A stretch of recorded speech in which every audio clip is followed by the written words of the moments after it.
कति राम्रो फुल फुलिएछ यहाँनिर। यो चाहिँ कहाँ हो भन्दाखेरि चाहिँ दिघा, न्यू दिघा जगन्नाथ टेम्पल। यहाँ फुलेको यही फुलहरू र यो जगन्नाथ टेम्पलमा आउनुहुन्छ न्यू दिघा आउनु पर्ने रहेछ तपाईँहरू है।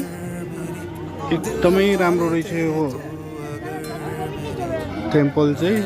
पुरीमा जगन्नाथ टेम्पलको त्यस्तै अब त्यही उयो बनाएको रहेछ होइन यहाँनिर। तर यहाँनिर चाहिँ तपाईँको यो जग्गा चाहिँ एकदमै ठुलो छ। यहाँनिर मान्छेहरू एकदमै अब श्रद्धालुहरू आइरहेको छ होइन।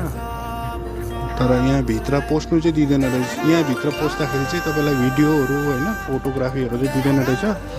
तर बाहिर चाहिँ हामीले फोटो गर्नु पायो, भिडियो गर्नु पायो।